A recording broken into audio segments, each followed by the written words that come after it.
the end of the Second World War, the Japanese car industry was on its knees. But then it stood up again. In fact, the present-day Nissan Skyline GTR is very probably the most advanced car on the planet. It has twin ceramic turbochargers, four-wheel drive and four-wheel steering.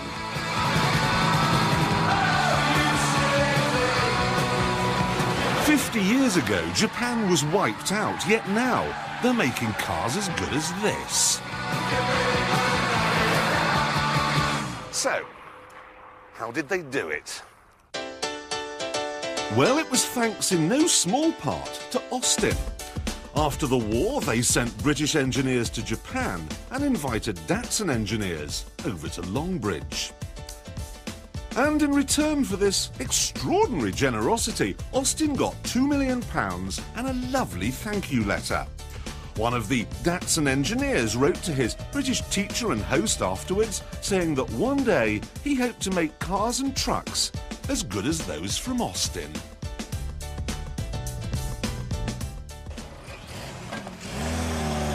Japan exported its first car to Britain in 1965, and here it is. The Daihatsu Compagno Bellino. Obviously, with the power of hindsight, I'm able to see that this does have a number of endearing features. It's got a sweet little gear change, it's got a lovely engine, excellent all-round visibility, opening quarter lights, but contemporary road testers thought it was a bit of a joke. Oh, how they laughed. Those Japanese are building cars, they went. Ho, ho, ho, ho. They said that the acceleration was too slow to record, and they may have had a point on that one. They also said that the brake linings were made out of bamboo. They pointed out that its nipples had to be greased every 500 miles and that it cost £800, 300 more than a Mini.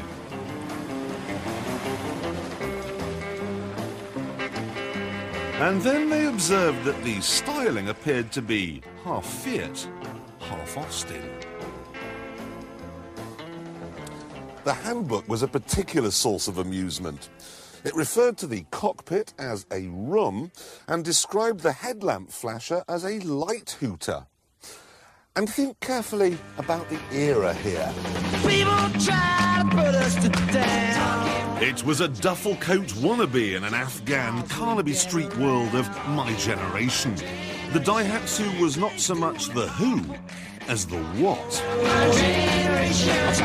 And remember, it was aimed at the middle-aged family man who knew all about the Japanese. Just a few years earlier, he'd helped them build a railway through Burma. They didn't even get the name right. Compagno Bellino actually means family saloon. Japanese car firms have never been very good with names. Toyota, for instance, gave us the Toyo Pet, a name dreamed up by the American importers after Toyota themselves wanted to call it the Toyolette. Nissan are very poor. We've had the Silvia, the Gloria, and a particular favourite of mine, the Cedric. And then there's this. Now, apparently, Mitsubishi wanted to call it the Stallion, and that's a very good name, very butch. But someone at the American advertising agency, I think, misheard. OK, Starion. We'll have the brochures printed tonight. Mitsubishi Starion. Marvellous. So why on earth did Japanese cars catch on? Well, it was simple. At the time, British car makers would make you pay extra for a heater, whereas this came as standard with everything. Even Terry Wogan. It's a major breakthrough for cardigan broadcasting.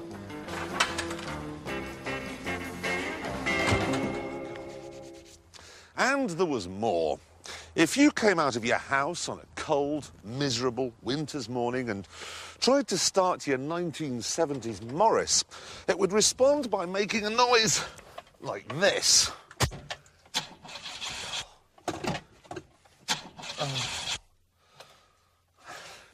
Whereas the 1970s Datsun would respond by making a noise like this.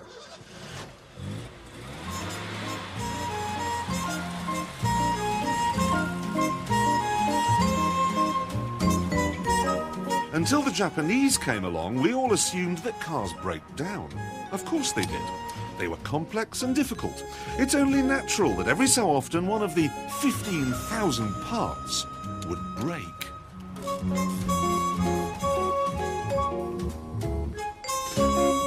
And there was another issue too, outlined nicely in this 1971 Top Gear report. This is Harwich on a sunny Tuesday morning, and I'm surrounded by cars. Cars of good quality, reasonable price, and cars above all that are available today and not tomorrow. They are, unfortunately, Japanese. Now, the Japanese don't sell a lot of cars in Britain yet, but these are Toyotas. And Toyota are one of the biggest car manufacturers in the world. So this is a trickle that could soon become a menacing flood. Now, of course, this being a weekday morning, there's a strike somewhere in the British motor industry. Find me a day when there isn't. In fact, this morning, there are 30,000 men out. British Leyland are having to make cars with no wiper motors because of a dispute at Lucas. We're not just opening the gates to the Japanese, we're laying down a big red carpet with welcome on it, all the way to the showroom. Don't think, however, that strikeitis was a British invention. The Japanese had had all sorts of problems with lead lobo. In the 50s, 3,700 striking car workers were sacked, and Nissan managers barricaded themselves inside the plant for 45 days. Behind the barbed wire, they formed the ultimate oxymoron, an in-house company trade union. And amazingly, it solved the problem. As the rest of the world was coming out on strike, Japan went back to work, and productivity went through the roof. Good evening. To understand the massive changes that were going on in the world motoring climate, you need to take a global view. In 1978, Detroit was basking under a warm front. General Motors made 14.9 cars per employee, and they considered this to be pretty good. And it was compared to what was happening in Italy. Here, they were experiencing a period of extremely low production. Alfa Romeo made just 6 cars per employee. Whereas in Japan, the sun was shining brightly, rising over the whole country. Toyota made not 6, not 14.9, but 43 cars per employee in 1978. The outlook was good. No, the outlook was very good. Japan was on its way to becoming the most successful automotive nation on Earth.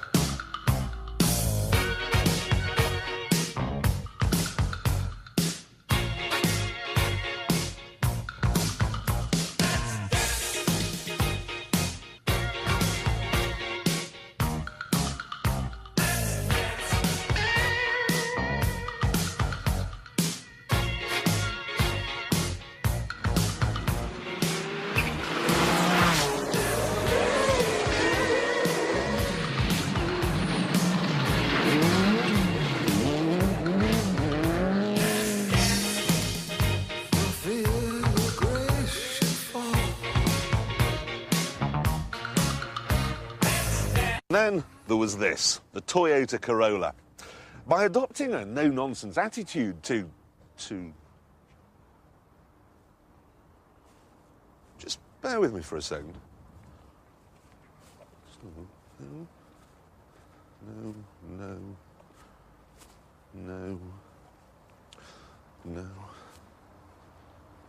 No. Oh, sorry, here it is, sorry. The Toyota Corolla went on to become the best-selling car the world has ever seen.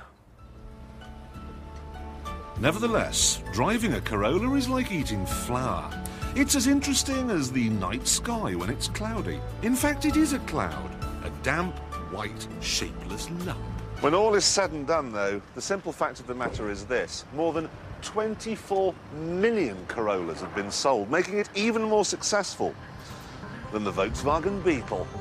Desperate to prevent meltdown, European governments imposed import restrictions on Japanese cars, but this didn't work at all.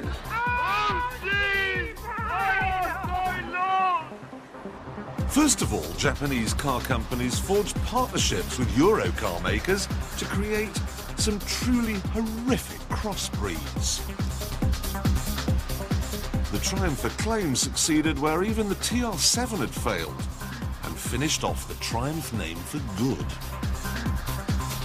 And then in Italy, a deal between Nissan and Alfa Romeo spawned one of the worst creations in the whole of history. And here it is, the Alfa Romeo Ana.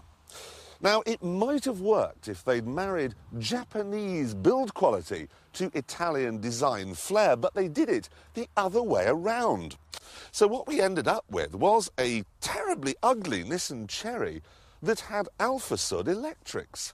Can you imagine anything worse? I was extremely disappointed to find that they actually made 62,000 of them, but then quite cheered when I called the DVLA the other day and found that on the roads of Britain, only 341 are left. Make that 340.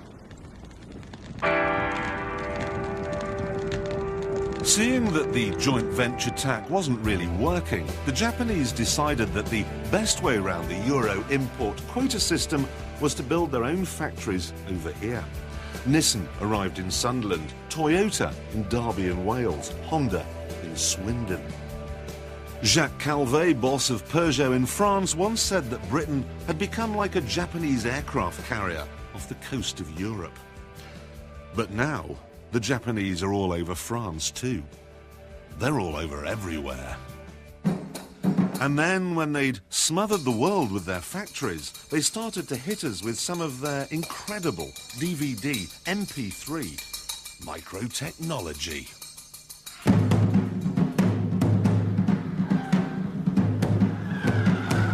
It may appear that this Mitsubishi Evo 6 has crashed into a Halford shop window and all the bits have just sort of stuck to it. But it's every bit as fast as a Ferrari 360. Except when it's raining. When it's raining, the four-wheel drive Evo is much, much faster. It works with the precision of a Japanese drum machine, but thanks to a turbocharger the size of Leeds and the sheer grip, it has the power and majesty of the Kodo drummers.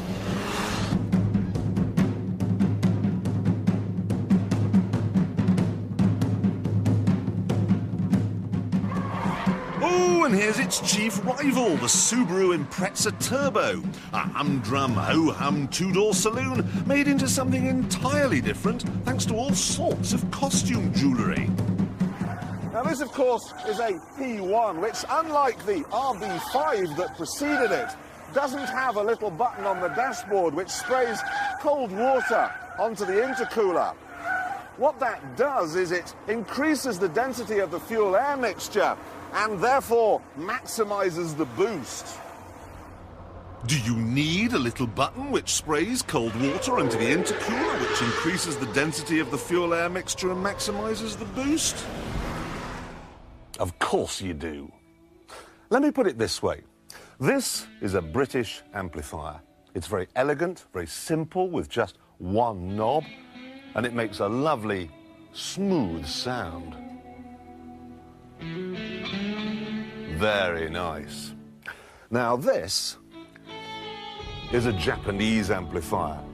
Look, it's got a button here for adaptive control and another one here for VGCA. And if we pull down this smoked panel here, we find blue fluorescent lighting and a great knob here to adjust the subwoofer low-pass filter. Now, if we fiddle with all these knobs and switches for about a month, we can make this sound exactly the same as that. So which is better? Well, this one, obviously. First rule of being a bloke, more buttons equals better. You see, it's all very well Jaguar giving us the XJR, which in a plain, simple way goes like stink. But where are the buttons? Well, I'll tell you exactly where they are. Here. These cars are fabulous big fish, the tuna and the halibut, but both of them are blown into the seaweeds by the killer blue.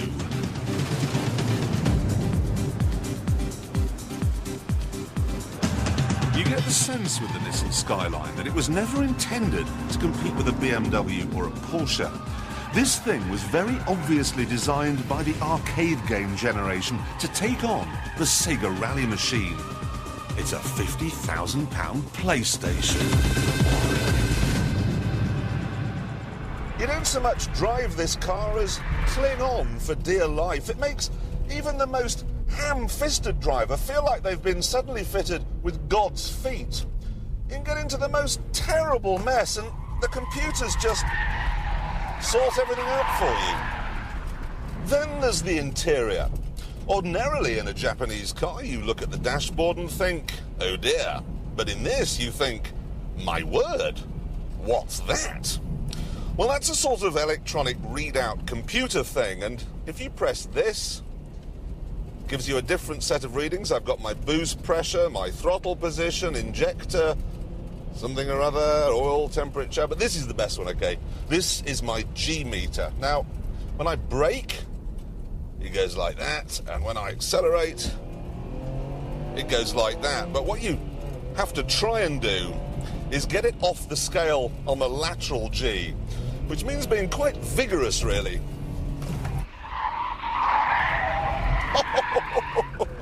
Right off the scale, then, more than 1 G while cornering. And the great thing is that you can download this information into your PC on this connector here.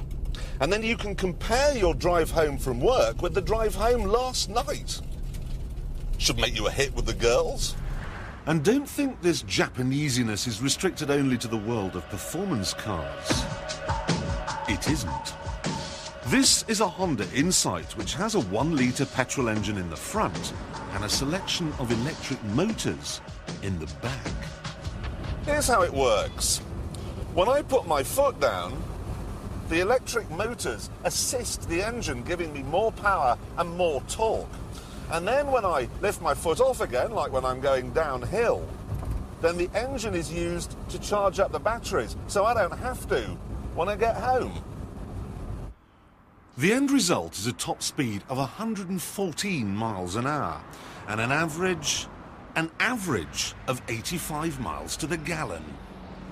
This can be achieved without having to trail power cables across the pavement at night and without resorting to a filthy carcinogenic diesel. But the best thing is that you can buy an Insight for £17,000, which is exactly £8,000 less than it costs Honda to make it. This is a very clever car, but is it the future? Well, no. Not if the latest generation of Japanese engineering students have their way.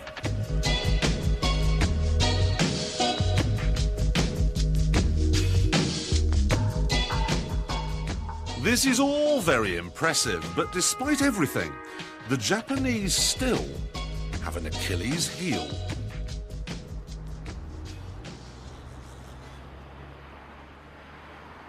The Lexus is a case in point. It's very quiet, it's very brilliant, but it's also very similar to a Mercedes-Benz.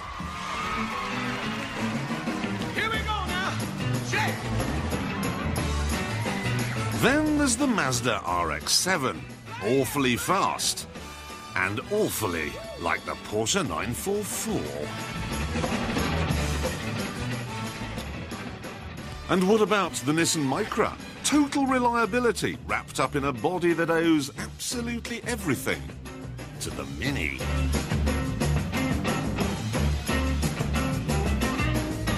When they were designing the Mazda MX-5, they had tapes of the precise noise an MG gearbox made.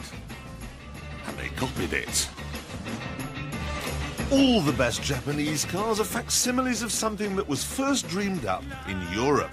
And they've been at it for years. The Datsun 240Z, for instance, is a cross between the Alpha Spider and the E-Type Jag.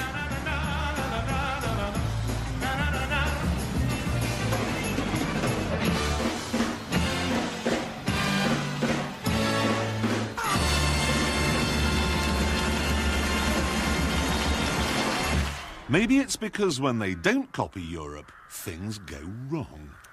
This is the new Toyota Yaris estate. Just savour the awfulness. There's something else too. All Japanese cars, from the NSX right down to this Yaris, have a mass-produced feel.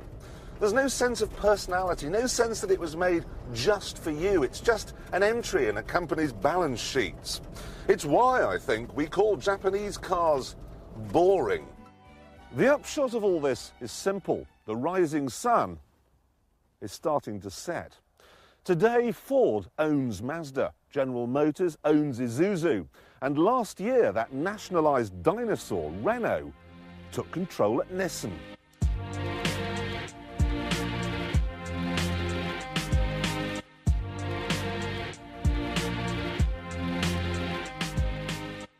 Europe has learned from Japan how to make a reliable car, but they don't seem to have learned from us how to make something with a heart and a soul. We've whipped away their only advantage.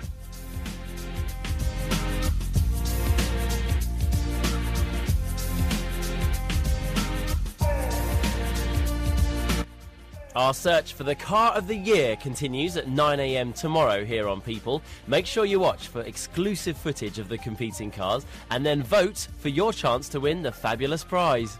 Next tonight, though, it's more from Clarkson's Car Years.